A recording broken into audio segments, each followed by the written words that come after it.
Hello, my friends, and welcome back to the Higher Grounds podcast and today's morning minute meditation. Glad you tuned in today. And today I just want to give you a little simple thought out of the Bible.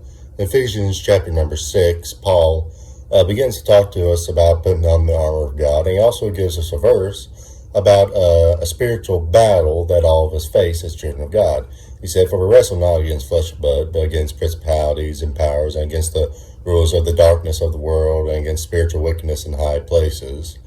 And really all that Paul is saying in that verse is that you and I are in a spiritual war if we're really saved. If we are saved, we are in a spiritual war. That's a default of every child of God.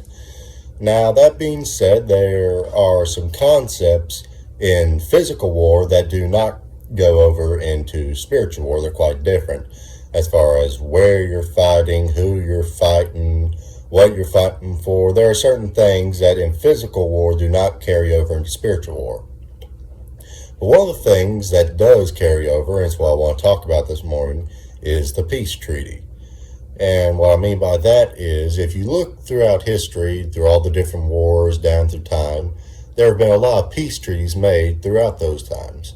And if there's one thing history has taught us about the peace treaty, is that they don't last.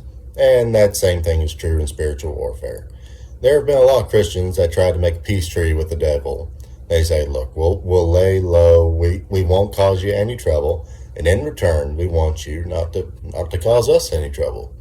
They sing the song in church, stand up for Jesus, when in reality, they're sitting in line on the back to try to not bother the devil so much so he won't fight him. But the truth of the matter is this: if you are saved, if you are a child of God, then the devil's going to fight you anyway because he hates you.